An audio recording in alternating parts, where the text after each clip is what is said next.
YouTube, we have a box. Oh, it's right here. It's kind of huge. So we're gonna see what's inside right now, and it's gonna be amazing. So it's been a while since we did an unbox, like 24 hours or so. Maybe. So we're getting this thing going right now, and we are excited to see what's in store. Oh, that is very gorgeous. Oh boy, oh boy. The Twin 70 Thunderbolt 2 A-10. That is super, super cool. Look at those retractors. That is sweet. And ordnance, oh my goodness. So Twin 70 EDFs, this is a revisit, this is a V2. This does come with the Reflex V2. So I'm gonna see if I can, camera crew, you're gonna have to help me on that end. It's not wanting to slip out. Okay, slide it out. Okay, there we go. It's a boy. So we got it out, and let's see what this box has to say. Oh yeah, that looks totally sweet. We're gonna unbox this thing right now. We're gonna do the radio setup and all the stuff that we normally do, but I'm not seeing, Specs? normally you have the specs on the end like that, but I guess it must be on the back. Oh, there it is. It's on the back, but I have to flip this thing upside down. I don't wanna knock all my lights out. Okay. Improved ESC, the dual 70 amp ESCs are upgraded from the dual Hobby Wing 80 amp ESCs. They're upgraded to dual, oh, okay, so now they're 80 amp ESCs with an external 8 amp BC for bulletproof performance, which is convenient in a Warbird. Upgraded servos, elevator and rudder servos have been upgraded to 23 gram metal geared servos from the original 17 gram metal geared units. That's good. Precision landing gear, the nose gear has been redesigned to minimize play. That's good. That helps with true and straight at high speeds on landing. Okay, improved more durable compound extends the service light of the landing gear. Okay, all right, we'll see if that holds true. Robust canopy latch, evidently they had issues with that. Enlarged battery tray now fits two 6S 3300 for significantly increased flight times. But there again, I don't know if I want to have two 3300s. That's a very weird size. That is weird. Looking at the batteries we've got, we're playing with here, we'd be looking at 5000s. We do have 3200s.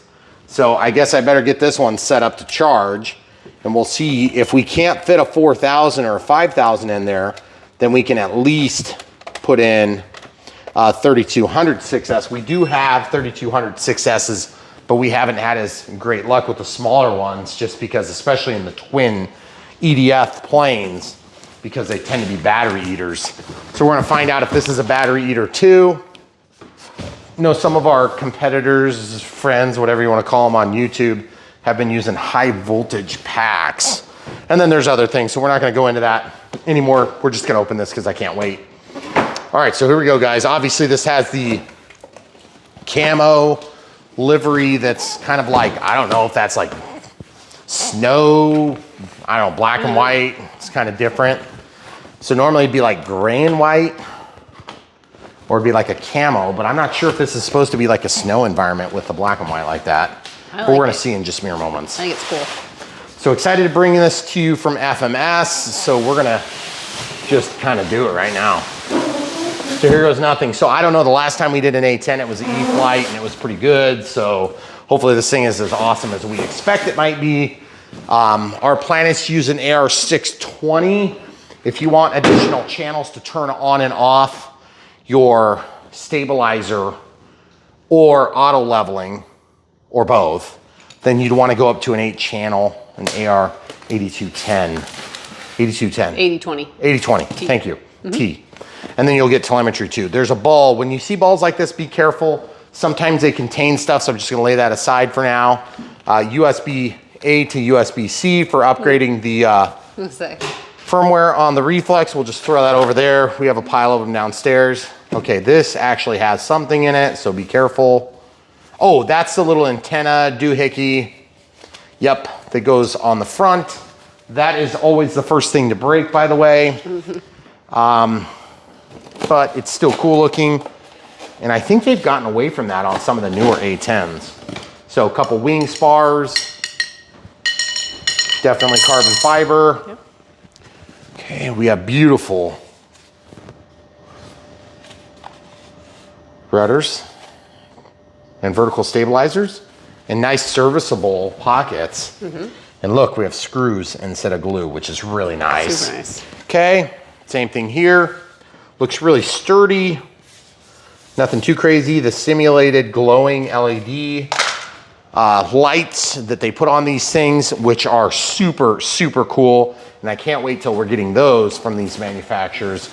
But I'm still hoping for LEDs, let alone, actually there weren't LEDs on there, so at least not on that part. Does look like there's probably gonna be LEDs on these wings. I hope there are in this size of plane. It's a pretty big plane. Oh yeah, we got day brights too. As you can see there, very good. So it looks like what's on the Viper jet, for instance. And it looks like a 2-panel flap, which is sweet. That is a huge aileron. And one thing I thought about doing, boy, those look sweet in there. I can't wait to see that. But one thing I was gonna say is if you ever wanna make a cool simulation on an A-10, it would be to do crow. Even though technically this splits on a real A-10, it goes up and down. So you can make like this crazy crow configuration, but super stiff wing, but it's not crazy heavy. And I love the fact that everything tucks in on the wing, so that looks super nice. And then we've got this, this would be called a fence. And so I don't know if it's like a vortex generator slash fence in this case. It might even be considered a strake because it goes kind of in line with where the inlet to the motor is. So nice manuals from FMS. Obviously it shows the order of attack. We do have some glue points. So, and then we have, I hate it when they fold manuals, guys. It just drives me nuts. But if that's our biggest problem on this, I'm gonna be very happy. Okay, note, before updating program, apply power to reflex unit before using the SEO, okay? And then of course, this is the full manual. I don't understand why they ever fold these manuals. There should never be a folded manual. We have these gigantic boxes. So there's that. We'll come back to that. We are equal opportunity complainers about manuals that are folded. We don't care what brand you are. If you fold your manuals, I'm gonna complain about it because it drives me crazy. Okay, oh buddy, we've got the canopy. Oh, that looks sweet. Very good paint. Cool. Looks very, very nice. Nice pilot, simple enough avionics, but I like the way this looks. Feels robust. It's got a little bit of strength to it, which is nice, and then a nice open pocket here, which is always good. For clearances with batteries below, I'm just gonna hang on to all this in case we need it. I'm gonna put this over here too. Okay. We are gonna have to glue that on too. And then continuing down the ranks, we have obviously a lot of ordnance on this plane. And I am so torn if I want to do ordnance at all on this plane. Sometimes we do ordnance, sometimes we don't. It just kind of depends on the plane. We almost always show it with ordnance at least once. But the thing is, I kind of don't like flying planes with lots of ordnance because it just adds drag. Looks so good. I don't know what that's going to be for. I don't think there's anything actually there.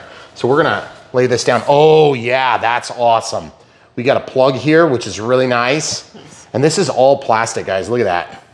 All plastic where we receive our wing spars. So that's really nice. Let's get this foam out of here. Okay, looks like we have the horizontal stabilizer here and elevators. All one assembly. Looks like they painted that in place. I hope they didn't paint that connector. That would be bad. See, look, they did paint that connector. Ooh, that might not be so good. I hope we have good contact points.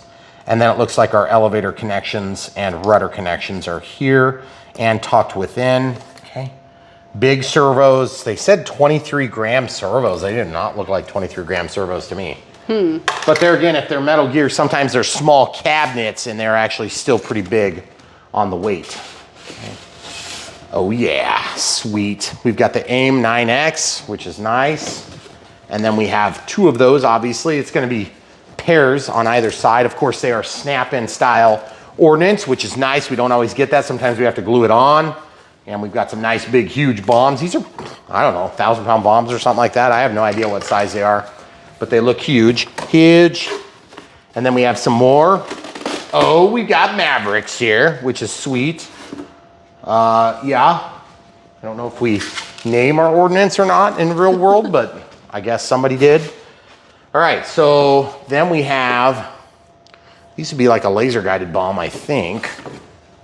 And I don't know. So you guys leave it in the comments below if you know what this ordnance does and what it's supposed to be. Holy shnikes. Those are all antennas and stuff. Are you kidding me? Oh man. Wow. Oh, it's just screws. Mostly screws. Okay. So a few fins. Looks pretty reasonable. That's not bad. Nothing too crazy. And if we go under here, we can get to where the plane is. There's actually more ordnance down here. Like I said, there's a lot of it. Rocket pods, which is sweet. Okay, so rocket pods here.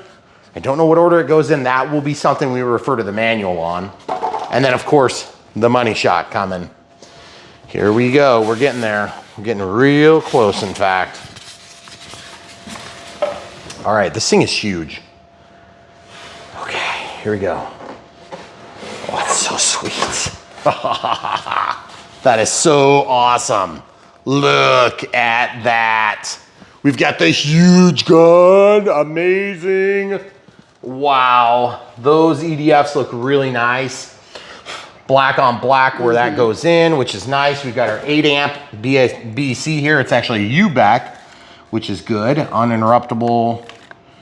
And of course we have an EC5, which is good. It'll go right up with our EC, or excuse me, that's an IC5s on our batteries. And then they still managed to give us a warning here. And then of course, the different lines that come from the reflex and then the flaps. Okay, so then we have room for batteries. I don't know what battery size we're gonna use. I'm gonna try for 5,000, but I guess we're gonna have to wait and see. We already have one antenna mounted here, which is cool. We don't have to mount that. And obviously the gun looks totally sweet. Lots of air showing through, which is gonna look sweet. And definitely love the way all this goes. We got a nice release mechanism here, although a lot of glue there. Hopefully that doesn't give us issues. I like that this is here to hang on to, but it's actually pretty heavy. And that's one thing I remember about the last A-10 we did is it's a pretty heavy plane. But the thing is, it flies fast. And the thing is, if you like flying fast with the A-10, that's awesome. But the thing is, I want an A-10 that can fly fast, that can also slow down and be controllable and not give all sorts of grief. Because the thing is, I want to be able to fly it under control at slow speed so I can get it landed. So we're going to pause, clean up our foam, and come right back. All right, so we're going to start with the tail, guys. So we've built a few of these A-10s, and so I think we've got it figured out, but I'm just going to remember to plug in the wires and the correct polarity because I screwed that up on my E-Flight. And by the way, these little foam things kind of drive me crazy because they are so statically charged that it's like hard to get them off the planes.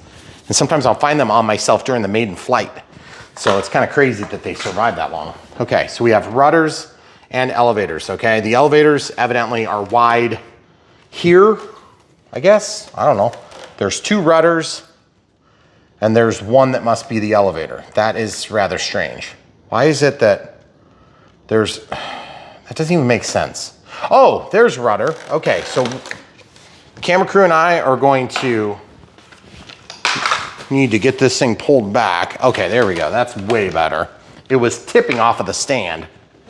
All right, so here's what I need. I need the camera crew to hold this briefly. Okay. Okay, I've got one elevator, and it's gonna go into the Y cable, which is not the rudder, okay? See, the brown is away from me, and I'm just gonna call it out because I'm gonna cover it with my fingertips, okay, as you can see. So there's brown away from me. So then the other one, and I'm gonna call it out, but I called it out the last time I screwed it up. And I wanna avoid doing that, obviously. Okay, so brown is away from me on both cables. We're just gonna double check as we go. So if you guys enjoy this long format content on Brian Phillips RC and you wanna help support us, buy these things from the links. It's the best thing you can do basically to financially support us. If you watch the videos, we appreciate you being here. Don't forget to like them because the long format does punish us. YouTube punishes us for that, basically. Okay, so brown is toward me this time. Okay, so that's clicked in. I hate when the label's right up like that because it's hard to inspect the cables. So orange or yellow is up, brown is down, brown is down, brown is up. Okay, so now I can flip this thing over and let's see if we can somehow tuck these in nicely because they do go into the reflex, so we don't have quite as easy a time yanking some of these cables back. Yes, thank you, just support that. Just tucking these into the cavity. Once it's in the cavity, I'm gonna drop this thing down. If you guys are new to the hobby and you're thinking about getting this plane, don't. This is not gonna be a new first time plane, but the thing is, it's not far off, so don't get discouraged. If you wanna fly the A-10, you can be in the air with the A-10 in a couple short years, and there will be tons of amazing fun between where you are now and where you're headed. Don't forget that, guys. Don't be discouraged if you're working your way up to a plane like this. There's lots of fun between here and where you're going. Believe me, I'm not just saying that because I want to get you somehow hyped up about something that's not actually worth being hyped up about. You will love the experience of learning to fly if you love aircraft, if you're into this even remotely. Don't think you're just flying for the F-16 or the F-18 or the F-14 or whatever it is that you want to fly. You'll eventually get there. Are we doing long or short here? You might need to check the manual because I think the short ones are for the actual vertical. Okay. All right, so the long ones, the 16 millimeters are going into the verticals. So and it hasn't even mentioned yet. It looks like the longer ones are 20s. Yep. So longer goes here. The 16s are for the verticals. I'm just having a hard time getting those cables to manage down in there. And that's what I'm kind of trying to be careful about. Let go. I just can't guarantee that they're seated in the center. So I'm not a big fan of this method right now, just because I don't know how to guarantee that those things are gonna fall where I want them to fall. Give them a shot here so they can see what's going on. You see this? See how those wires are there? I can't guarantee that that's gonna sit down where I want it to sit down. And so I'm concerned, and I don't wanna end up finding out that I'm pinching those cables, and then when I go to pull the reflex, it's gonna be in the wrong position. So show the people real quick, we've got longer and shorter here. Camera crew separated those out. The longer ones are what we're using right now. These are evidently 20 millimeters. The others are 16. So camera crew is just giving me a second set of hands there. We had hoped to try to catch the sunset today so we can fly this thing for you before the sun sets, but it's not looking real promising because there is a lot of steps. And the trouble is, what happens is when you review a lot of airplanes like this, there is basically no rest between models. You start one and you're pretty much on to the next one as quick as you got started. So it's like the double-edged sword of the century, let's just put it that way. Because I so badly want to do it, but the thing is, it's like there's only so many free seconds in your life, right? I am not lining up with that very well, and I don't know why. And especially this time of year when we have a lot of weather issues. Yeah. And this time of year, meaning all the way through winter? Yes. That is not starting. I'm not sure why. I gotta flip this over. Definitely came out. I think I just need to be pushed down farther, and I'm fearful that what's going on here is that this isn't clamped down and I can't push hard enough because it wants to fall off the stand. So I'm gonna try this again. Let me just see if I can get that. It's moving around like crazy today. See, and I can't get it to purchase. So, and if you guys have ever filmed yourself doing something, there's something just extra frustrating about having a second set of hands like 6 inches away from your work.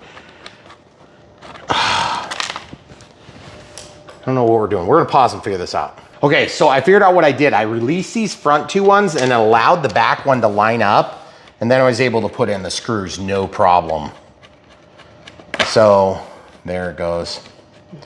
So you can definitely tell it's biting because it'll start to pucker on this foam, And if you look around the edge. Now, also, I just want to reiterate what I was saying earlier. If you're new to the hobby and you're discouraged because you see these beautiful A-10s and F-14s and F-16s and you know, all the different amazing, cool, high performance airplanes that you see out there, and you're like, you know, I really, really want to get to that point, just stick with it. You'll get there quicker than you think. But remember, what makes failure in this hobby is generally going too fast. You will end up quitting because you'll spend more money than you want on a plane that you can't handle and you'll end up crashed. So, also, I was just thinking about, let's wait, we'll glue that thing later. I was thinking about gluing that stupid thing on the side just so it's stuck. In fact, let's do that. So, finally, we got the China glue. Huge bottles of it too. So, you're probably wondering where we got this. We got it from FMS. And so we have links for China. Yes. Directly from China to me, which is amazing. So we're just gonna do the China glue here. Oh yeah, that's the way I like it. Okay, now I need to get this thing over here. Camera crew's on the wrong side, which happens a lot with big planes. She's generally very good at this, and I know that she can see stuff that I can never tell what she can see. And so I'm like, oh no, you need to get over here so you can see it. And she's like, no, I can see where I am. So you see this? Got some, it smells like China. Fresh. Fresh. So if you guys aren't familiar with what China glue is what holds all this crap together, okay? So I'm serious, it's not CA, it's China glue, China, okay? So what you wanna do is you stick it together and then there's little strings that come out like this, watch, ready? Oh yeah, watch this, one more time, watch this. Booyah! Now, if you don't want these little strings to be visible, you can wipe them off or you can take a Q-tip and roll it and it'll come right off of there, okay?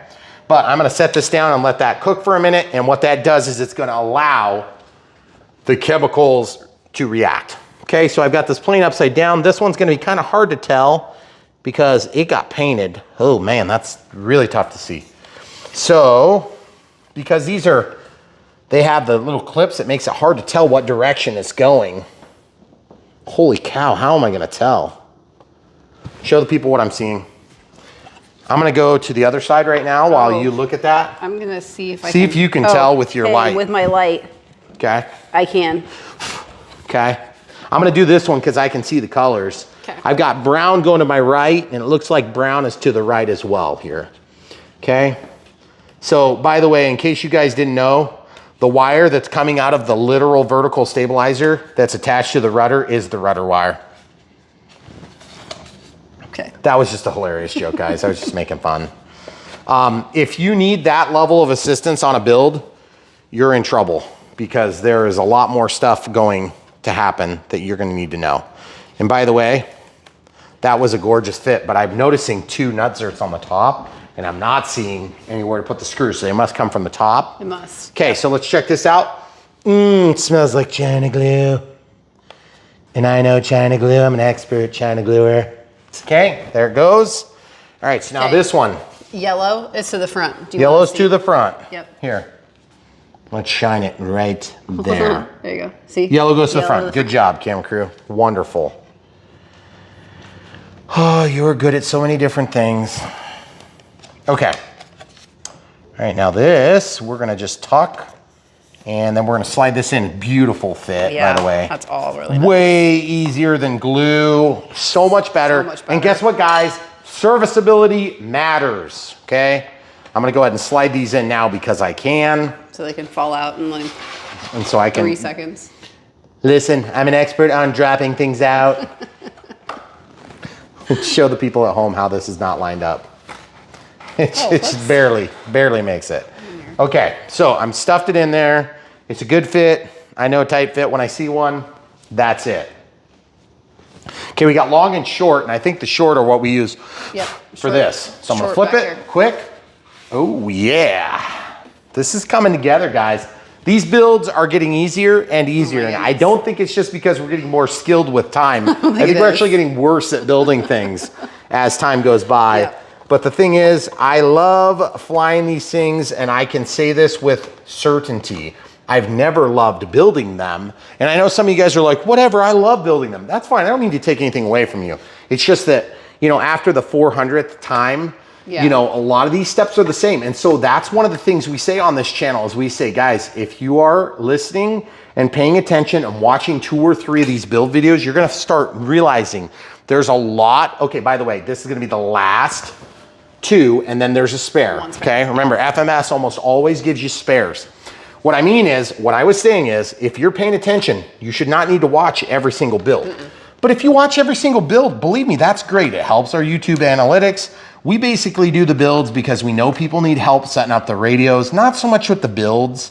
It's probably more along the lines of radio setup because that's where really people need some help. Yeah. Especially when they're starting. Now, this is not a super entry level plane, but the thing is what we like to do is we like to share our whole experience. The whole customer experience is important to us. And by the way, holy crap, we were just talking about how long this plane was gonna take to build, and we are sticking the wings on, folks. This is phenomenal. But if you want to show them out there. It is getting, the sun is setting and it's cloudy. It's cloudy. It's not going to help us. No, it's not. Not with this gray and black. So you want to put a hand on it? Actually, I want to put the canopy on. That's what I'm going to do next. Canopy on, snap it. Now I need to flip this. Guys, I don't know if you realize this, but this has been minutes in the making. Yeah, we're only 26 minutes into the whole video. That's like, for us, that's like a baby. It is. No, I've done it faster than 26 minutes. Huh? I've done it faster than that. Okay, so long screws for the wings. And yes, that is falling off, but the nacelles holding on great. Anyway, the point I was making is, if you need help watching these videos, if it's helpful to you, we're really happy that we can bring some maybe peace of mind, or maybe you can watch us make a mistake and so you can chuckle along with us and say, ha ha, ha, I would never make that stupid mistake. And then, you know, you can get some joy out of that. But at the end of the day, what we do is we're mostly trying to help people with the radio setup. I think that's kind of where I do well with. And if you guys are new to the hobby and you're just getting back to the hobby, maybe you're in the right place, because Brian Phillips RC is one of the places that actually goes over all the steps, step by step by step. And check this out, guys. Look at how nice this fit is. That is amazing. Oh, is it amazing or is it terrible? It's amazing. That's amazing. Okay, guys, this plane is like built in less than 30 minutes. For Brian Phillips RC, that's impossible. It's a miracle. It is a miracle. I think we're gonna have to make an award. We should go buy a lottery ticket when we're done. We should celebrate with like 4 or 5 China glues. I've got them sitting in there. It's amazing.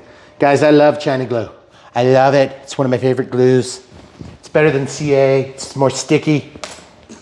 Okay. That is crazy, guys. Look at that. That's an A-10. Good thing I glued it when I did. Told you.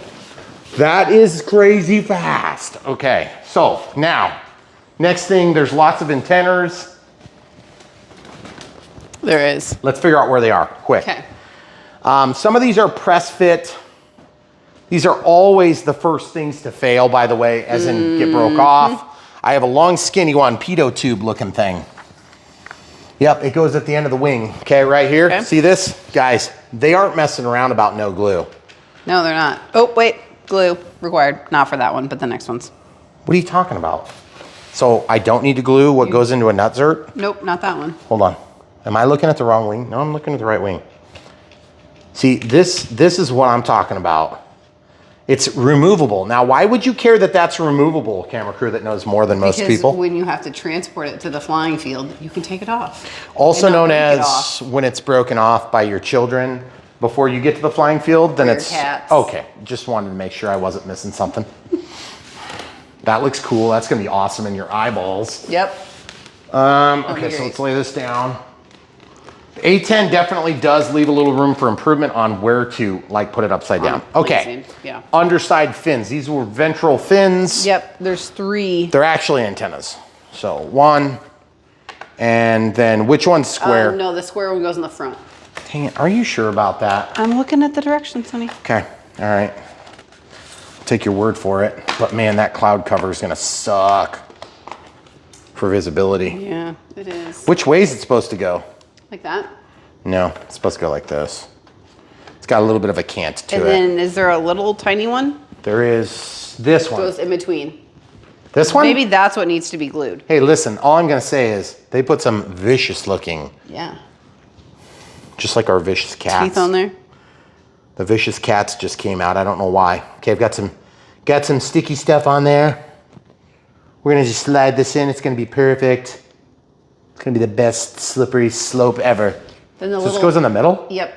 Point Right it back here? like that. Yep. Okay, all right, sweet. Nice, nice, that's so sweet. Why did they not make that one assembly? I don't get it. I don't know. Okay. Then we need the little steppy, plastic steppy step. Yeah, this thing? Yeah. And this thing stabs in, guys. Well, it does say glue, but it does just Yeah, I'm stab gonna in. glue it. Yeah. So it goes right here. I don't know if I'm a big fan of having that.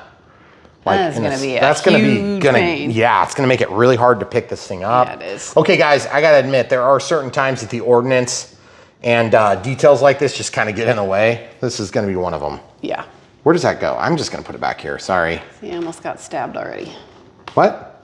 By that? Yes. Okay, so that is a miraculously fast build. We were both kind of like off camera when we had to clean up. We were like, that is gonna take forever. That was probably one of the quickest builds we've ever done. So we're gonna pause, clean up, and come right back. They recommend 5,000, 22.2, so 6S, 45C. So this is a 50C. So we should be okay. If there was a time for a 100C pack, it'd be here. I do have 100C packs. I like the Gen 1 because the Gen 1 is going to give us the balance lead because we're not gonna necessarily have pack telemetry the way we're planning to set this one up. So I'm just laying this down. Always check that your gear are gonna clear, and they are. So we should be safe to go ahead and pop things open, start getting the radio installed. Now the radio we decided we were gonna use is gonna be the AR620, and you're like, really, an AR620 in this plane? Yeah, you can get away with it because it's got the reflex in there. So we're gonna use the NX8, AR620. You could use the Lemon RX 6-channel if you want, but we do have to force the stabilizer into the on condition. Otherwise, if you go to 8-channel, you can get away with that, okay? All right, so first things first, let's go ahead and build a bind and fly, or not bind and fly, but we're gonna build a profile on our radio. Just slide that back. We're gonna use that battery. Okay, add new model. Click cancel and back, add new model. We're gonna create an acro. And it does take a second for that to happen. Now, of course, the stabilizer is gonna be spatially aware, which is already installed, and that's called the Reflex V2. It takes longer and longer the more you get in your transmitter, okay? So now we can go to model name. So this is gonna be the A-10. It's gonna be the Twin 70 Thunderbolt 2 V2. They didn't even put A-10 on there. That's hilarious. Okay, so it's the A-10. So we'll be right back after I type this in. All right, so the FMS A-10 V2 Twin 70. I couldn't fit the Thunderbolt 2 in there, unfortunately. Aircraft type. So we're gonna have a wing that includes regular flap and regular aileron and regular tail. Even though there's two tails, it's one circuit. And then we'll select image. There is in the standard file an A-10. It's somewhere around here. There it is. Sweet. And we're not gonna do flight modes. Okay, very good. So now we can go to monitor. That'll tell us where to plug things in. With this AR620, it's not spatially aware, so all we have to do is get it done, tuck it away, make sure we have room, okay? So, first things first, we have the battery lead, which is actually pretty terribly short, I must admit. And I gotta say, one thing I'm looking for is a yellow wire going to the ESC, but I do not see anything of the sort on this particular plane.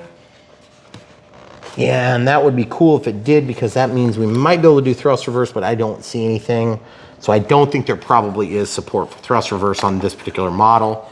Now, you're probably wondering, where the heck do you plug this in? Since, well, what you can do is you can plug it into the BAT connector, and the minus is down below. It's not silk screened. The S is up above. That's signal. So this can plug into the BAT, which is fine. It's going to give you power for your EEC. And we're just going to plug these in. S-Bus PPM, we're going to set that to the gear switch initially. We'll unplug that and actually plug in the gear last. Okay, because we can set the mode and then we can change it. Gear will be 5. Gear will be 5. Oh, I'm sorry. Okay, so elevator. Elevator's on channel 3, and you're probably asking yourself, how do you know that, Brian? Well, I know that because I'm looking at the screen. Channel 1's throttle. And you're like, but wait, where's throttle? Why do you have throttle coming out of the reflex? That's the way that they do things with FMS. So they do actually send out throttle through the reflex, probably so they can control some different things. And that's okay. I don't really care how they do it as long as it works, and we've found the reflex works. We've had a couple of glitches like here and there, but it's been really minor. And not to the point of like losing a plane or anything, although we about did with our Futura. So Futura V3, the red and white one. Yeah. I'm surprised you don't remember that. I was going in a dive and I tried to turn on auto leveling. Oh, yeah, I'd forgotten that was the Futura, but I remember that. Rudder's channel 4. Yeah, but I mean, we resolved that and never had a problem again. Yeah. So I don't even know what happened that day. That was weird. Okay, so brown is down. And the way we know that is by, again, looking at this, what would be silk screen little section. Okay, gear is unplugged currently. That will go to, actually, no, it's going to channel 5. So flaps would actually go to channel 6. So this is ailerons. So ailerons, of course, are going to plug into channel 2. Okay, and you're probably thinking to yourself, but Brian, you don't have enough ports. And that is correct, because we're going to set our mode on the flap setting. And actually, we're gonna switch that out for the gear. Gear will be easier to actuate. Except that's not a 3 position. It shouldn't matter. And then flaps can actually go into the flap channel now. And as you can see, it's a nice clean package, or it will be once I do a loop here or 2. Okay. So now gear is gonna go after we're done, and flaps. Brown is down. It's going to go to channel 6. You're probably thinking to yourself, that is pretty simple stuff, and it is. Okay, so let's see how this 5000 6S. Ooh, that's a Gen 2. I want a Gen 1. Holy crap, it's super dark. It is. That's super disappointing. Okay, so this is a 50C pack as well, but it's a Gen 1, so we have a balance lead, so we can get some pack voltage, through a little voltage tester. Okay, so I'll slide this through. Nice, good job, FMS, on making that slide through. That is something we don't always get, and it's very annoying when we don't. So I'm actually gonna plug this in. Oh yeah, look at that. That is a great fit. Crazy. I am super happy about that, because planes that are hard to load batteries into generally don't get flown near as much. And you probably think you're crazy. That's a problem of having 400 planes, and you would be correct, but at the same time, I can guarantee you this: if you have a hard time getting your batteries into a plane, and it's to the point where it's very frustrating, you will subconsciously avoid that plane. So if you find a plane that's really hard to load batteries in, don't be surprised if you don't hardly ever fly the dang thing, because I warned you about it. Okay, so this is gonna get plugged in here in a minute, but for now, it's gonna be where it is. Now, I would say that's a pretty easy load on an A-10. I don't like where that is though. I want this to be situated a little bit more, so I'm gonna grab and pull the long side and get that to fall down on the side. That's way better, okay? And I like having a tail because it makes it so much easier to undo the battery when we're ready. And also that balance lead, oh, son of a biscuit lover. Shoot. Okay, so I gotta go the other way. Well, we'll know that for future reference. And that's why you mark on the inside of your planes. The arrow. The arrow, when you, once we get everything set. Yep. Then I know what direction to put it, just in case there's a length limitation like that. Now I could build an extension cord, it'd be no problem, and take care of that. We're just gonna set this in here. We do need to check CG, obviously, and we would normally put a piece of shelf liner in there too. So that'll keep that battery from moving. Okay, so believe it or not, we're ready to bind this thing. Okay, so I'm gonna hit function list. I'm gonna go down to bind, okay? All right, and it's ready to bind as soon as we are. We're gonna plug this in. Now protect yourself just in case. Ooh, it's sparking like crazy. It is hard sometimes to plug these in, I gotta admit.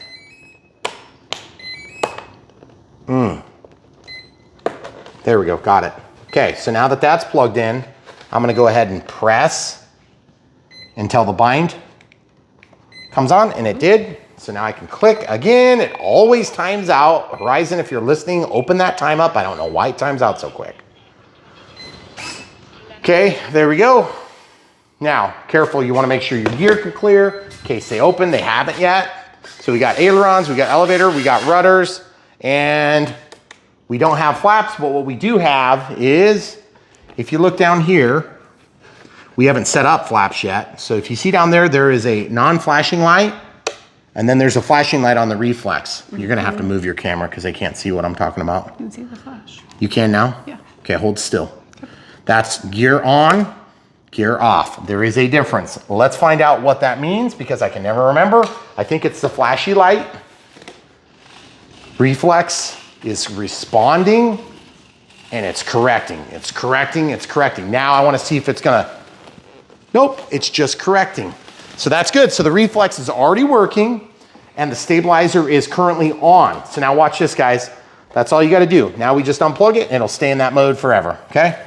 Unplug it, done. Watch, flash, slow flash, okay? I'm gonna unplug this. Might as well go ahead and get my other wire plugged in as well, which is right here. If I could just get that thing pulled out. There it is. Okay. So now we want the brown is down, in this case, black is down. And there we are, okay? So now that's literally done. We don't ever have to revisit that again until we decide we want to do some cable management or something like that, which we might do after the 9th hour because, man, those clouds look mean, but there's a cool pink color to them. Okay, so now at this point, when we plug this back in, wait for everything to initiate. Watch, right there. See that flash? It's the same as what it was. And then watch this. So we're not even hooked up to the mode, and look, it works. Up, down.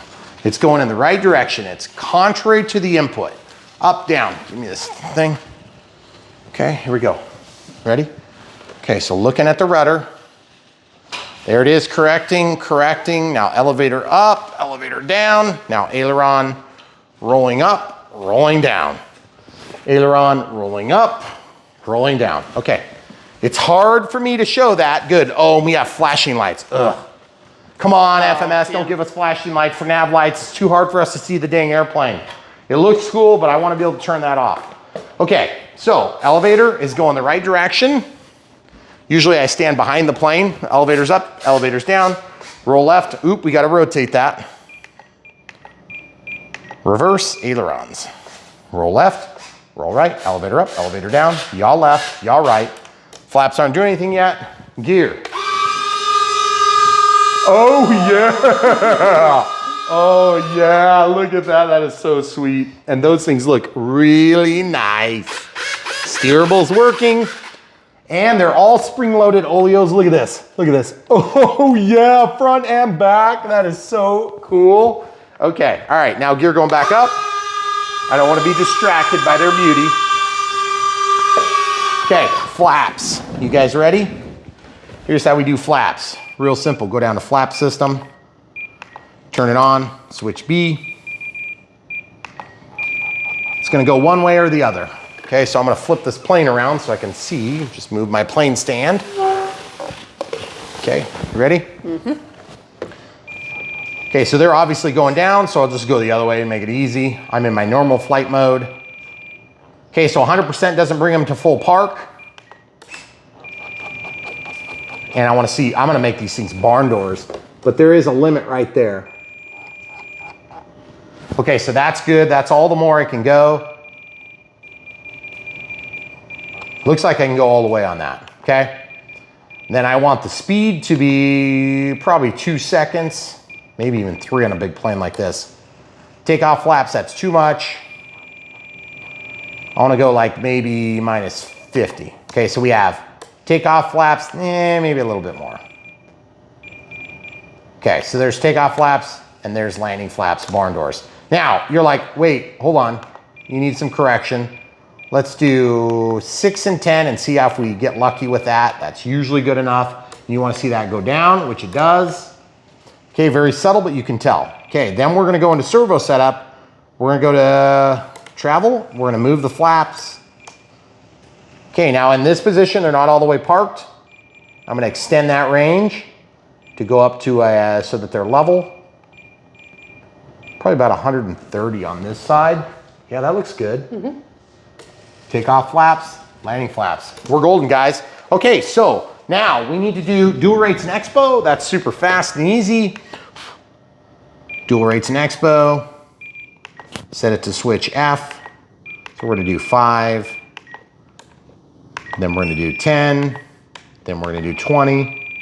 And we're gonna drop the rates back down to something like 90, okay? Then we're gonna do that on the next axis, which will be the elevator. Same thing on switch F. We'll do 5, then 10, then 20. And you guys are probably wondering where I come up with these numbers. The reason I do it this way is you have a half, that's the middle, that's where you start. You want more, you got more. You want less, you got less. By a factor of half, by a factor of double. If in the air you have to do more, you make that your new middle on that particular, and then you double in half on top and below it, okay? Pretty simple. And if you don't understand what I mean by that, just watch a few videos, watch how the flights go. We don't hardly ever adjust them. So it's just a good starting point. It's gonna make you feel good on the sticks, and then you can adjust accordingly because it is highly subjective, okay? So that's set. Now timer, throttle cut. Throttle cut's one of the most critical safety features. Switch H. As you can see, it's working already because that's not moving. When I shut that off, you can see, whoa, you can see it works. Okay, very good. Okay, and then we're gonna do, let's do timer. 5 minutes is probably a little bit optimistic. I would say 3.5. And then I'm gonna do a 1 out active. At 1 minute, I want voice. At 20 seconds, I want nothing. At 10 seconds, I want voice. And then at expiration, I want tone and vibrate, and then a tone every minute thereafter. This is ready to fly. We have to check CG, and we are totally losing. Mother Nature has provided a hole for us over here. We just don't know if we're gonna get it done. It's so disappointing. Show the people. Oh, it's so pretty. It's so pretty. I just don't know if I so dark. want to crash the plane over prettiness. I don't either. Although sometimes that's when we do our best work. And when I say best work, I mean crash brand new planes that are beautiful. Let's not do that. Okay, so now we need to check the CG 80 to 85 millimeters back from the leading edge. So we're gonna grab some calipers. We're gonna grab a black marker. Now I am normally gonna instruct, or I've been told, to test with gear down. Check for 0. Okay, what are we going to, 80, 85? 80. 80 to 85. Okay, so that's good. That's good enough. So I'm just gonna check here. So 80 to 85 puts us there. And then about the same distance out on the wing is there, but of course it's not in the same thing. So 80 to 85. 5 millimeter range is pretty tight range on a plane so big. So they must have kind of refined that well. Okay, and you'll noticing all I'm doing is just making a nice dark dot. And that's all she wrote. And then this is gonna be checked with the battery in place. Obviously, if there's minor changes, you'll have to adjust that. But as you can see, that 5000 6S has got no problems. It went right on. Yeah. Okay, I'm checking it with the gear up. Okay. Now, the CG will shift back when you put the gear out. Just be aware, okay? It's gonna make it more tail heavy. It's already a little bit tail heavy in general, okay? So ordnance are behind the CG, or at least, they're pretty close actually. Okay, so what I wanna do is I wanna slide this back, and I'm just gonna write 5000 6S 50C. Okay, arrow going that direction. Now I don't know my start and end points, but we're gonna figure that out right now. And this is probably one of the fastest Unbox build radio setups you'll ever see on Brian Phillips RC. Here on Brian Phillips RC, we don't generally rush through these things, but when we're trying to hit a sunset, okay, that's tail heavy, and that's more tail or heavier. So we're gonna have to move the battery back further to accomplish our goals. Now, I just wanna point something out. I'm getting pretty far back. Hey, it's tail heavy, so you need to go forward, right? Thank you for noticing, camera crew. I think I'm gonna double check my control surfaces after that comment, but very good catch. Thank you. Okay, so we wanna be more nose heavy, so we're moving the battery forward. Gosh, it is hard to get on the CG marks. Okay, so on the back side, it's pretty good. On the front side, we're just tail heavy. That's the way I like a jet to fly, meaning that when I balance it on the front holes, it's just a little bit tail heavy, and when I balance on the back holes, we're level, okay? So when the gears swing out, it's gonna become more tail heavy, which is great. And also, pretty much ideal for this plane because the way that it lands, I haven't flown it yet, not in this configuration, but I have flown A-10s in this size class. And I swear this is a lot bigger than what I remember. Yeah. It seems way bigger. Seems way bigger. Than what we had before. Okay, so I'm drawing a little line here. So this is where the battery is gonna go, right there, from here to here. So we always do a line where we mark it, something like that, so it's very easy to remember, and then we don't have to wonder about it. Now, the other thing too about this plane is we're gonna need to have something to keep it from slipping around. And this, I don't wanna say it's the final nail in the coffin, but I just don't know. It's getting pretty darn dark. It's getting pretty dark. Yeah. So I'm gonna do some shelf liner, and the shelf liner is gonna go underneath the battery on the tray. And all this does is it stops the battery from slipping and sliding and causing a catastrophic disaster. So what I'm gonna do is I'm gonna go ahead and pull this out and pull this out. And guys, I gotta say, one thing that you'll learn as you get into RC modeling is that you'll get super excited about a plane, and one of the worst things you can do is get so excited that you make bad judgment calls. And bad judgment calls like balancing your battery on top of your antennas, things like that. But all joking aside, guys, this plane looks amazing. I still haven't quite made up my mind. We might run out there and just see how terrible the conditions really are, because it's also windy right now. It's not just getting dark, but it's also windy. Yeah. So it's kind of like the both ends of the spectrum are bad. You're super close. We're close, like we can pretty much go out there and fly it right now. So what we might do is we might kind of bid thee a well and then get ourselves feverishly ready to go out and film. But the thing is, what I gotta say is, if you haven't already liked the video, smash the like button, click the bell for notifications, and subscribe so you can get all the new RC content. We are bringing tons of videos here on Brian Phillips RC. We want you guys to be able to see the latest and greatest, and we'll be right beside you, figuring out or helping you figure out whether or not planes are worth the big high dollar price. Because I gotta say, some of these things are getting very expensive, but you know what? Some of them are totally worth it, and it's gonna be up to you to decide that. We don't tell you what you should buy. We just tell you how our experience went, and then you can make up your own minds. Looks like that cloud, once it passes, it might actually get a little bit brighter. So what we're gonna do is we're gonna get ourselves down by the road, and we're gonna fly this thing hopefully right now, because we were just talking about it in a video the other day about flying in tornadoes and bad weather and stuff like that. Don't do that, it's bad. Don't do that.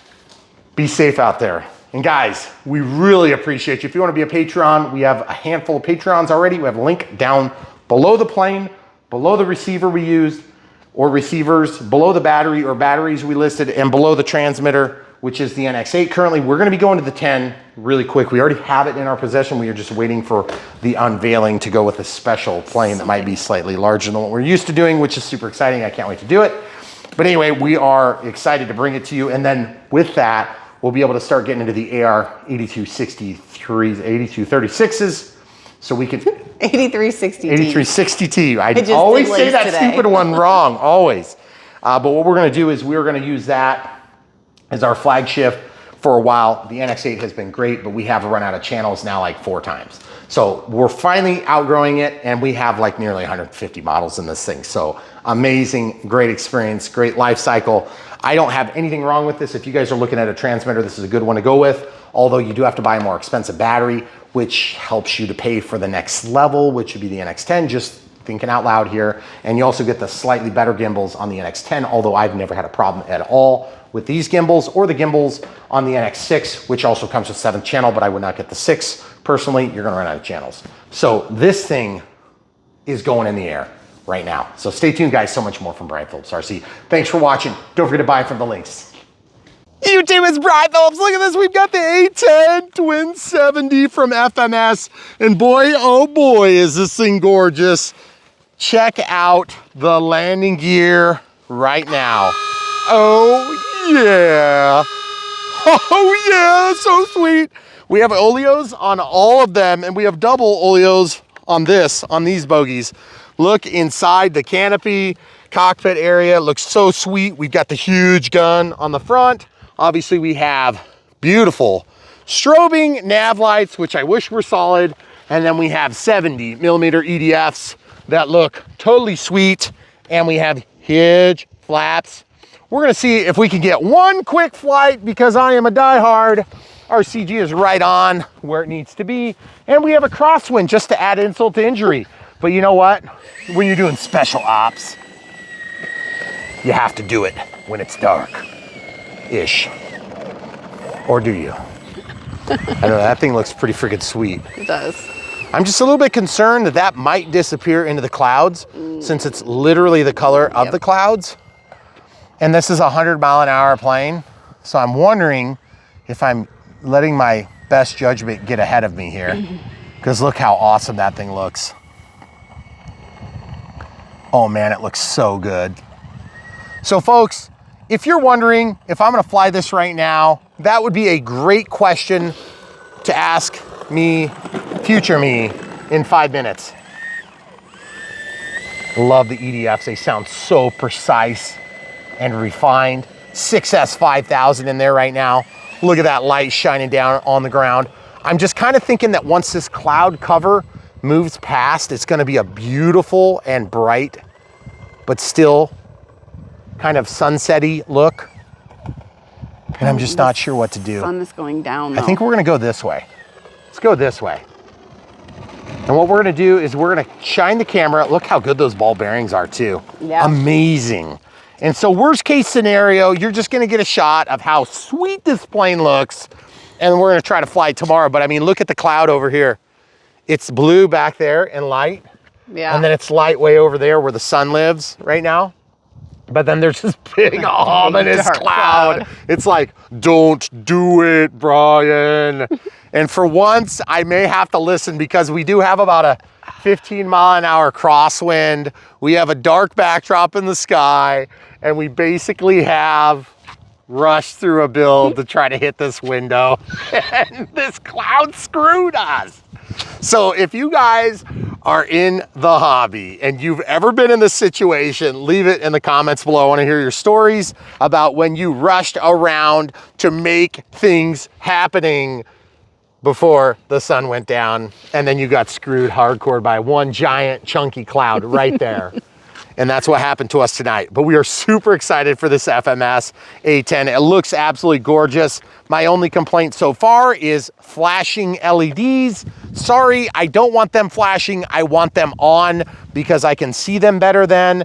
And what I might do is I might actually figure out how to stop them from flashing rather than take up and crash this for lack of being able to see.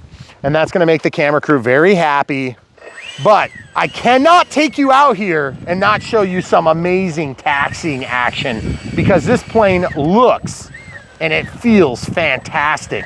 And I gotta say, the one thing that it's lacking compared to its brother or sister in crime, however you wanna look at it, would be obviously no thrust reverse.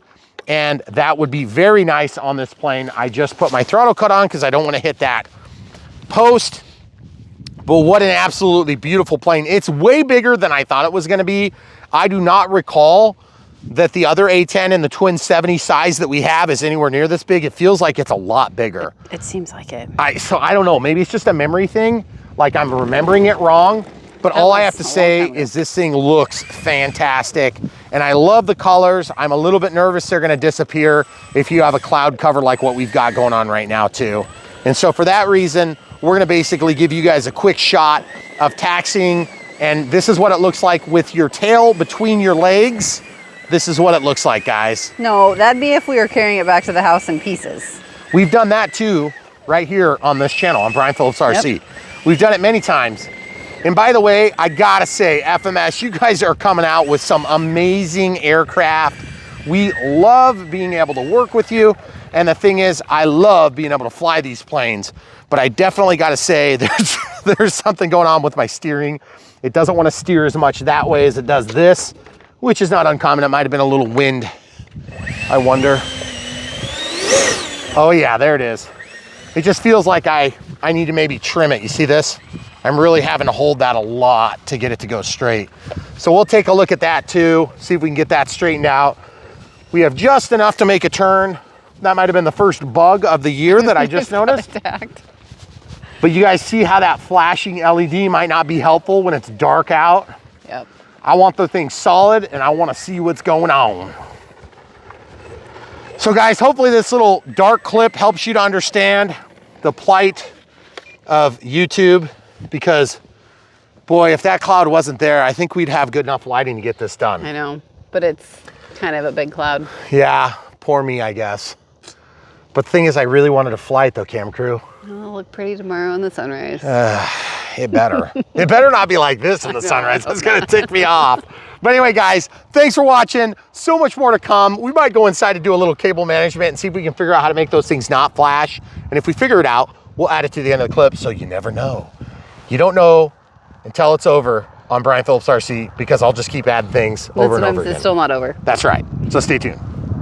All right, so we were just outside and Mother Nature just smacked me down because it was like, no soup for you, which makes me cry inside. So what we're gonna do is we're gonna look inside of here. We did notice one thing that we wanna fix before we try to take this up in the air, given that it's dark, otherwise we would have taken it up anyway. We need to fix our front tracking on our nose gear. So first things first, let's just take a look at our cable management. We were in a hurry, so we didn't care about it. And now that we're not in a huge hurry, we do definitely have a voltage alarm in here, which I'm gonna take out, and then I'm just gonna pull my receiver forward very carefully. It's actually not that bad, but I just wanted to show you guys, this is one of those things that we normally do in order, but since we were trying to hit a deadline, also known as Mother Nature's deadline, we didn't, okay? Normally we don't do that, but we do it like maybe a third of the time, if maybe a little bit more. Okay, so this one's not plugged in, so it doesn't really matter, but we can have it close to the receiver. And then that stuff is the stuff that actually belongs for the actual outputs to the rest of the equipment. And what I wanna do is I wanna try to get this thing so it's cable managed a little bit better than it is right now. It's pretty terrible right now. And I would say that the best way to do it is to just grab this stuff and take the extra loop and just kind of work it in wherever you can work it in, okay? It's like right here, I'm just gonna grab one. I don't know why you guys enjoy watching the cable management, but we've had more than one person has said they enjoy the cable management. I don't understand why, but if you do, we'll go ahead and share it. Like I said, we normally do it in order, but in this application, we were just desperately trying to get out to get a video filmed and just a little bit more inside baseball for you. The reason we were desperately trying to get this thing filmed is because we have internet that it consists of a satellite dish, also known as Starlink. And so our Starlink is slow and there's lots of interruptions. It's not anywhere near as bad as what we used to have with Viasat, which cost over $180 a month. In case you guys were ever thinking about moving to the country, our quotes from CenturyLink, who is the local internet service provider for this area, was $63,000. And when you say, BS, Brian, well, don't forget, we spent $25,253 to bury the power lines right after we spent $25,000 to put them in overhead. So that is not an unreasonable quote. It's just only an unreasonable person would probably pay for that. So instead we got Starlink, which cost us 600 bucks. Wait, what was it? I don't even remember what it was. It was like 500 bucks then. I think it's more now. Yeah, they've upped their price a little bit. And then it's gone to 110 bucks a month. So, but it's okay. It gets the job done, and we're definitely rural.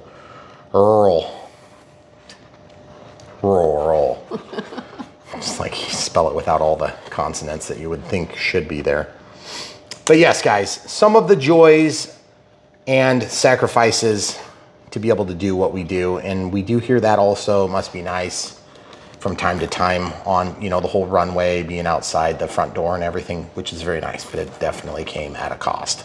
So all the things that you guys see us enjoy came at a cost. So we don't talk about that much, but we figure the people that are still watching the cable management probably enjoy Brian Phillips RC enough to be able to at least understand. It's not a flex, I promise. It's just more of like a teachable moment. Okay, so cool. See this? Now I don't want to make that bind plug be in a place where it's, you know, potentially going to get hit by something, and I don't want this BEC, which is going to get fairly warm, to be in a spot where it's going to be like trapped and never get any air over it. So I'm just kind of thinking about maybe pushing this back here, but honestly, I'm not like super annoyed with it being where it is right there. That's fine. I would like it to be a little cleaner, but to be honest, I'm okay with that because really the cable management issues you see are the ones going into the reflex and not from the reflex. So again, it's one of those times where I'm like, why did they put the reflex there? You know why? Because some poor schlub has to get his fingers in there to land the wires on the reflex. Oh, jeez. Yep, exactly. So now, the other thing we wanted to do, the camera crew requested that I put this down so it's easier for her to see, but I have to flip the plane upside down so I can get to the adjustments on the steerable nose gear. So we're gonna do that next. And as you guys might have gathered, I'm a little bit bummed, and I really wanted to fly this thing tonight, but you know what? That is not the end of the world. And you see this? This antenna is gonna be right in the way. Wonder if I can go steeper. Is that, yeah, maybe not so much. There you go. Is it clear? Yeah. It's pretty heavy up here, so just have a hand Okay. ready, because I gotta adjust back here a little bit. All right. So that being said, a little inside baseball for you. And if you enjoy the inside baseball, let us know. Inside baseball, if you weren't already aware, is just speaking to, you know, what happens behind the scenes. So the camera crew, of course, she loves this stuff. And I thought you were gonna say I love baseball. she loves baseball. No, she loves me, so that's why she works with me on this channel, and not because, you know, she loves this hobby. She doesn't really love this hobby. I know a lot about it though. She does, and she actually does, really. She's really smart, so she's good with that. And look at this. We have some glue here holding that in position. That was smart, guys, so it doesn't get chopped off. There's literally glue holding that. See that? Mm-hmm. That's crazy. I love this light. It's so bright and awesome. And I love this landing gear. It looks so sweet. But I gotta say, I'm not so happy with the steerable right now because I don't know how the heck I'm gonna adjust that. Oh, right there. Look, they literally have a pass-through for me. That is awesome forward thinking. I'm assuming it's 2 millimeters, but I don't know that for a fact. And I may have to get a little bit creative to get down there. No, it's probably Nope, a small one. smaller than that. I have a 1.5. Let's see if that works. Now, I may have to actually turn the steerable a little bit. Just to get it to line up. so that I can get into it. Oh yeah, 1.5 millimeters. Okay, so I'm gonna loosen this. Is that okay? That's fine. Okay, so I loosened it, and I really don't want that to pop out. But the truth is, I have to kind of get it out, okay? So now you'll notice that this is free, and I don't want to pull that all the way out. And you'll notice there's also some ribs here, because that used to be a threaded rod, okay? So now what I want to do is I want to kind of line that up a little bit more square than what it was. And I feel like if I go like that, we'll be kind of splitting the difference from what it was to what we have. And also I'm noticing right here that there's a little black that's missing. Mm-hmm. And because I'm seeing it and we have time and it's dark outside, I'm gonna grab a black marker. And this is something that I do a lot. I almost never show it on camera. But the truth is you can touch that up with a marker and nobody will ever know any better, including me. I will forget about it immediately. Mm-hmm. So don't be afraid to use a good old Sharpie. I have blue, I have red, I have black, and then I have orange and a couple of different greens. And it's kind of incredible what you can touch up with a Sharpie, which doesn't sound like anything too crazy, but believe me, there's a lot of people that are afraid of that. They're gonna go get matching colors and stuff at the Home Depot or whatever. Fine, but you don't have to do that. You can usually touch it up. I've touched up some pretty massive damage, actually. Yeah. In fact, on that FMS right there, I used some spackle that smelled like a giant fart. It was terrible. Filled it in because I mixed water into it, and it's probably all disgusting and like fermented. Sick. But it's okay, it works great on planes. Yeah. And then I colored it in with a yellow Sharpie. See, and you can't even tell from here. No one would know. Yeah, you would never know, except See? that I just told you. And it's also got the prop is missing, you notice? I have the prop sitting in the office, so I'm excited to fix that one. That plane is awesome. And you haven't seen the video yet, but you'll see it. So check this out. Okay, so we got the flaps, got the elevator, just doing a quick once over, ailerons, and then we're gonna collapse the retracts and make sure we're still clear. Get a really close look at those doors, looks so dang good. Did you notice these doors overlap on the way out? That is sweet. Oh, I didn't. Okay, do it again. Yeah, that is so cool. I didn't notice the overlap. So this is mounted firm, and then this is actuates cool. at a different rate. Got to love it. And you'll notice this is painted different than over here, which is super cool. I love the asymmetry. Very cool. And then this one here, pushed up at the back. This one here stays opened. Just a spring-loaded mechanism that gets pushed down by the nose gear. I actually really like the keep it simple, stupid approach on stuff like this because really there's no servo-driven doors on this whole application. See? This just pushes into that, pulls it down, and closes. But they look sweet. They look sweet, but they function sweet, and that's the better part. Yeah. Also, I want to point out that there is a machined head here, which is so sweet, and that goes through to the other side. You see that? It's just actually a bolt head, which is so good. So then over here, it goes into the machine socket, which is really good. And look how thick this is, guys. It's not just thick here, it's thick both dimensions, and then that goes straight into the oleo. So I'm just gonna hold the bottom and press on this. That's a little stiff. I wish that was softer. That's a little stiff. I wish it was softer. That's a little stiff. I wish it was softer. Now, if you ever decide you want to soften your springs, you can. But I'm going to caution you to at least get a couple landings in first to make sure they're not actually correct. I think all three are probably about 35, 40% harder than I would have them because I want them to be real soft when you have hard tires like this. Now, to FMS's defense, if you're not going to put squishy tires, which you should be, shame on you for not putting squishy tires, then you need to do these spring-loaded oleos. But that is a heavy spring. And this is a heavier plane, so I'm not saying it doesn't call for something, but it's definitely a little bit more than I would suggest myself. So that being said, if you ever decide you want to undo that and fix it and actually soften the spring, you can actually take that whole assembly apart and the spring will come out and you can just cut part of it off. Just side cutters. Put it back in, you're done.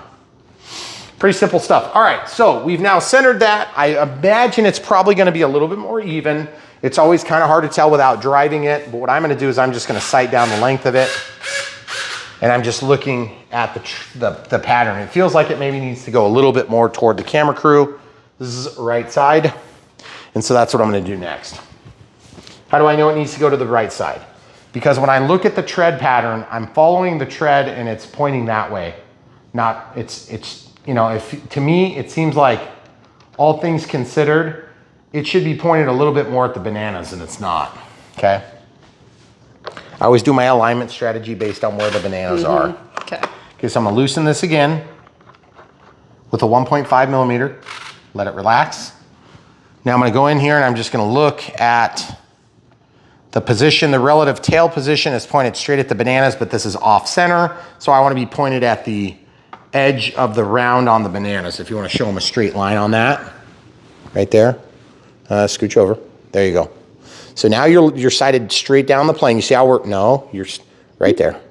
See how you're sighted straight down to the middle of the bananas? Mm-hmm. The nose of the aircraft, this is the center, okay? And then look where the landing gear are. The landing gear are off, so you don't want to move the camera over here. You want to line up like this, okay? But you can show the people at home however you want. So I'm basically going to take it just a hair more this way, and then I want to just get my body in there. Mm-hmm. So I want it to be pointed just on that side of the bananas, which would be the right side from our perspective, okay? And that's gotta be a little bit better than what it is now. The problem is, show them this, like this hole's not quite lined up, okay? It's close, right, but it's kinda like a good college try. I need to go in at an angle to be able to tighten this. And the key is I don't wanna reposition it at all. So I'm gonna go in there at an angle and just torque it down to the point where it bites.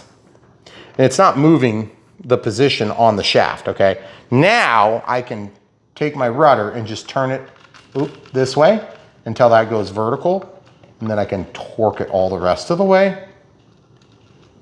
Okay? And then once that's torqued, we can pop it out. Then we'll recheck And I can't help but feel like, okay, so there's always play on these things, okay?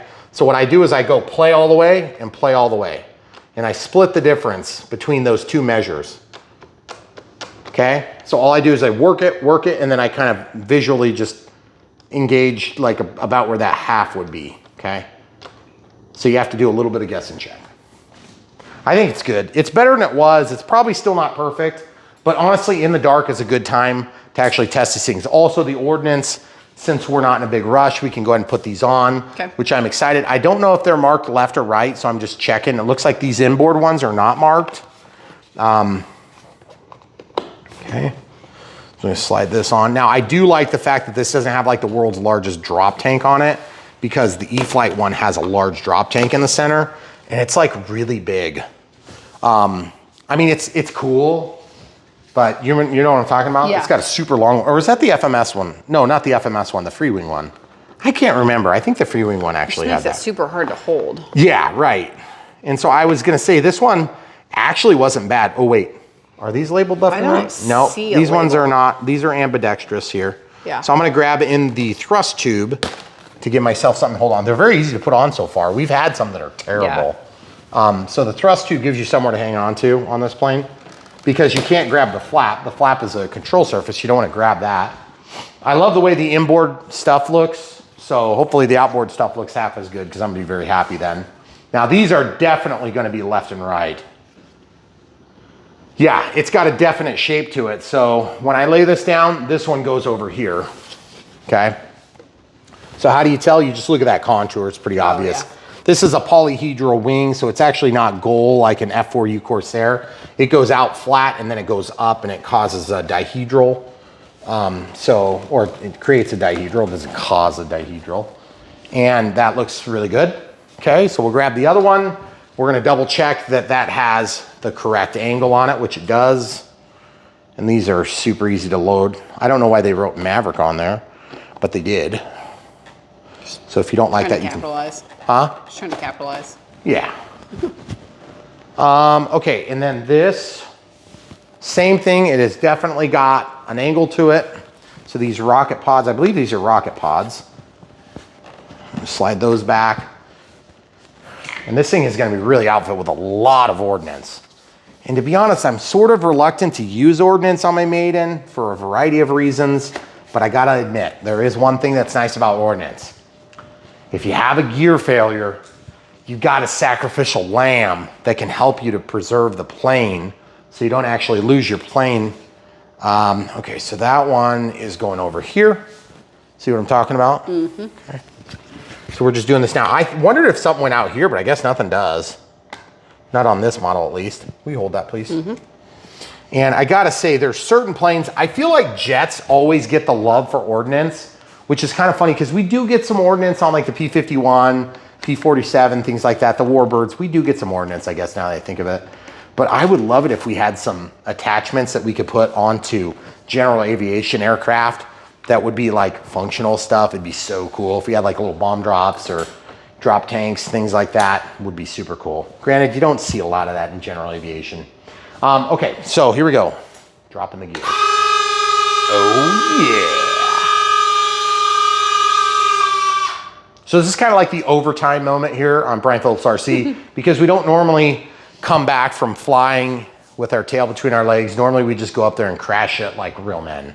But tonight I was talked out of it by Mother Nature, and this thing looks sweet. And guys, we've done this before. Let's see if it does. Let's see if it does the thing. Oh, okay. You know the thing. I know the thing.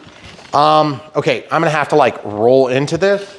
So if you wanna just kind of like help me with the thing, you know the thing? I'm helping you with. I just don't know how to do this without dropping it. I can't hold that handle. Nope, not that one. Oh, there we go. I just want to see. This thing is so big, guys. It is. It's like feels so much bigger than the last one. Okay, here we go. Don't get your dingling in there.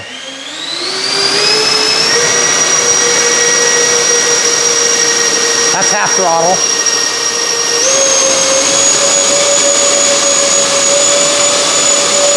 There's full throttle. We're not quite there. Not quite. No, it's not a 1-to-1, but I gotta say, I could feel the heat as I was doing that. That is crazy. Okay, so can't wait to see this thing in the air. It's gonna be amazing and fantastic. Guys, we appreciate you being part of this channel here on Brian Phillips RC. We love putting this stuff together for you. And look at this beautiful aircraft. You could have this for your very own. And if you haven't already ordered one, definitely check it out from the links in the video description below. We would love it if you would buy it from those links. That helps to support us financially by small commissions from FMS or whoever we're working with on that particular video that come to us. And that's how we run this little business, whatever you want to call it, this venture at Brian Phillips RC. And if it weren't for that, the ad revenue on YouTube is so minuscule, it's like really not even worth writing home about. Well, I mean, it's something, but it's not nothing, but it's not much. Yeah. It would definitely not take care of even remotely any of the time we spend. And the camera crew spends probably full time on this right now. And then I'm like full time and then a little bit, or would you say the other way around? Probably the other way around now. It probably has switched a little bit because I'm here for all the filming, right. obviously. And so the thing is, it ends up being a huge time commitment for her, and she doesn't love it the way I do, but she loves me, which is super cool that I have a team member that is with me helping to produce some of the best content that we can produce here on Brian Phillips RC, even though it's Megan Phillips RC as well. We don't have any intention of changing names around just out of pretense. But the thing is, we really love bringing good quality, high quality content to you. And sometimes that doesn't mean short and concise, but we want it to be as high quality as possible. And so we really fight hard to get the windows in weather, to get the windows in production, to get the windows in shipping. I mean, it is a ton of work to do this, guys. It's not like, hey, free plane here and there. That's not the way it works. At this point, I've got so many planes, I don't need no more free planes. What I want is I want to bring the best stuff to you. I want to help people get started. I want to help people get back in the hobby. I want to help people to grow the hobby in general, because growing the hobby is what we really need right now. If we can't grow the hobby will, through attrition, die, and through regulation, die. And it's going to happen quicker than you think. So really, at the end of the day, what's the best thing we can do to grow this hobby? Reward the companies that make the best stuff, the stuff that you want, the stuff that you and I like, and the stuff that we bring you is usually some of the best, because if I don't like it, we generally don't do it. And if I don't have any interest in it, we don't do it. And the thing is, there are some companies we'd like to work with that won't work with us. And there's some companies that would not like to work with us because they're afraid we're going to tell the truth. And that is one of the things that we love about FMS. They have never once asked us to lie about anything or cover up any details, even when it was their fault. Like for instance, with the SU-27, manufacturing defect caused a crash. It was, I mean, I was at the sticks. I could have prevented it if I would have got lucky and found it, but I think that would have been a stretch. Yeah. And the thing is, the first thing they said is, what happened? How can we fix it? We want to make sure it's right. We had a typo in the manual on this, and they were immediately on it. The first thing they asked is not, how can we cover up for this? It was, how can we fix it? Which is super cool. It's a breath of fresh air. We work with a lot of different companies, and most of them want the best for you guys.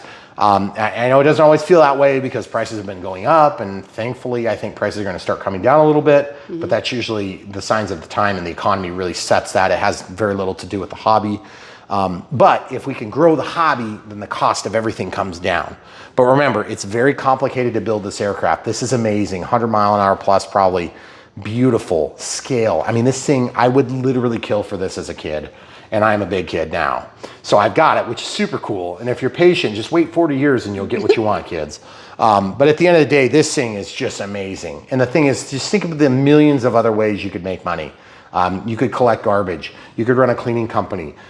You could deliver newspapers. You could run a cafe. You could do virtually anything. Would be easier than producing this amazing piece of foam that flies at like 100 miles an hour and looks amazing doing it. So the thing is, at the end of the day, guys, I'm gonna gripe about the things I don't like not soft tires. I'm gonna gripe about flashing lights. But at the end of the day, we love this plane. It is amazing.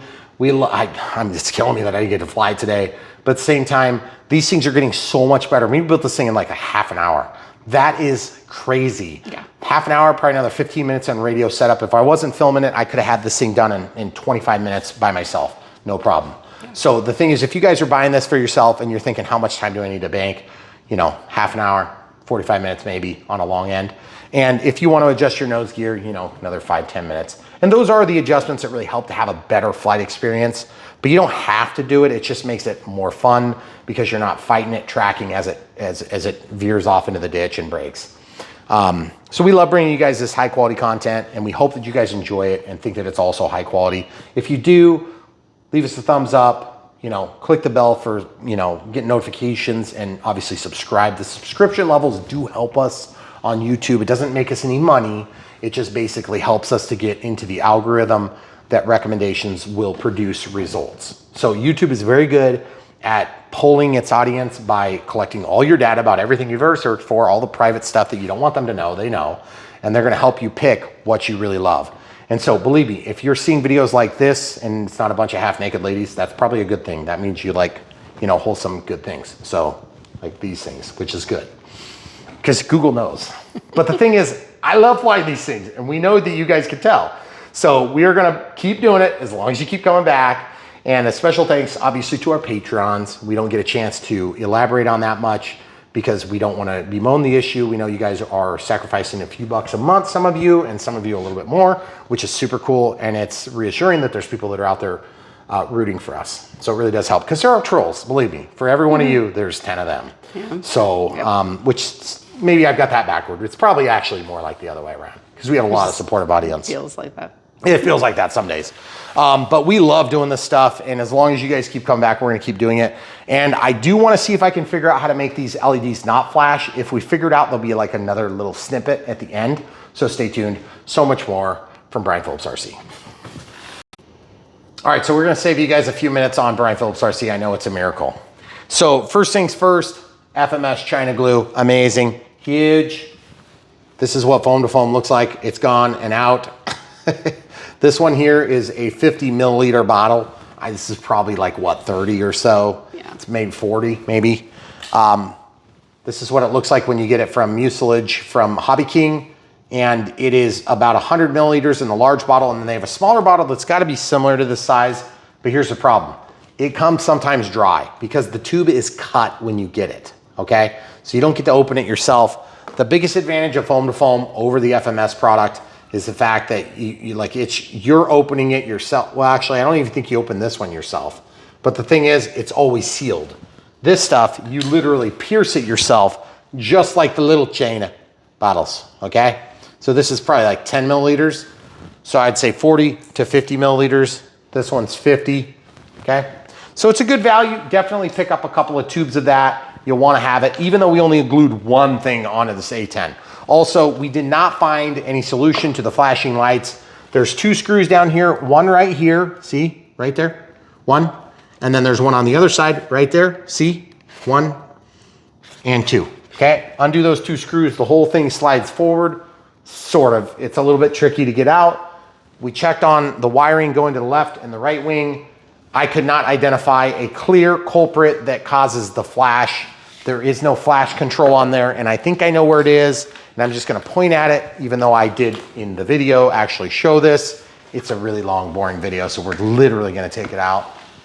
And if you look right here, if you take off these 2 items, it's right there. You can see a black thing. Where are you pointing?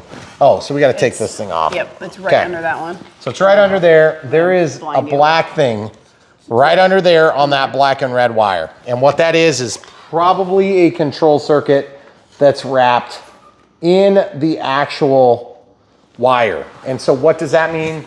That means that you're probably not gonna be switching it from flashing to not flashing, which means that FMS actually chose to put a flashing LED on the wingtip, which also means that the sequence of flashing, which I could have answered before and I didn't think about it, cannot be set. They're always gonna be independent of each other because it depends on how quick they fire up when you first power it, okay? So just keep that in mind. It's not a huge issue that they're flashing, but to me, it is a big undermining effect that doesn't need to be an undermining effect. So if I ever crash this, I am going to find LEDs that are not flashing because I want non-flashing LEDs. They're easier to see. And also with an opaque finish like this, I can't see that red light at all. I can't tell it exists. Nope. This one I can see, but with this big, you know, like winglet sort of, I forget what they call this when it folds down like that. Yeah. I'll remember it 2 seconds after we stop filming. that thing blocks everything because they're black on both sides. So you do see the landing light, which is nice when you're landing, but you're not necessarily going to be able to see, and you can't depend on these because they're just like flashing. You want them on all the time so you can get your positional location.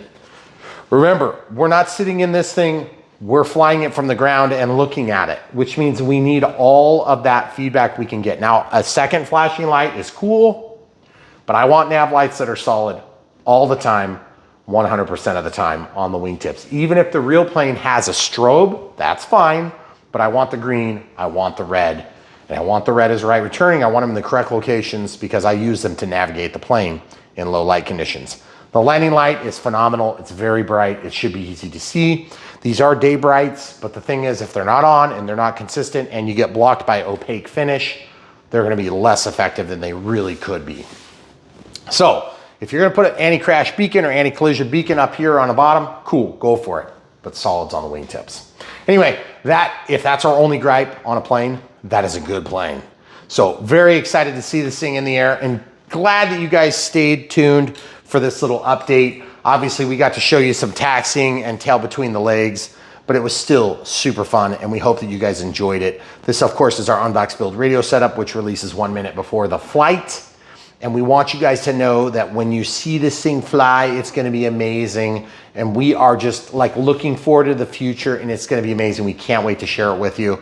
But also, we have tons of stuff in the queue on Brian Phillips RC. We have so much stuff, in fact, we're gonna need to get a different room to fill. The boxes are this high. It's gonna go even higher. It's gonna be huge, and we want you guys there for it. So make sure you click the bell for notifications, and definitely subscribe. If you haven't subscribed, what are you waiting for? Get subscribed, doesn't cost anything, do that. But if you do wanna spend some money, you do wanna support us, but you don't necessarily wanna buy this plane, we have hundreds of other planes we've done with literally thousands of videos. You can check out Brian Phillips RC, and that will help you navigate the waters that are very deep at Brian Phillips Land on YouTube. Remember, we get punished for long format. Make sure you punish YouTube back by liking our videos. And that's the way we like it, because Google knows nothing except for everything about me and my search histories, and yours too. But that's why you're here, because you probably got a recommendation. So thanks, Google, for searching these guys' information and all their personal data so that they can recommend this amazing video about A-10s. We appreciate you. Stay tuned. So much more from Brian Phillips RC.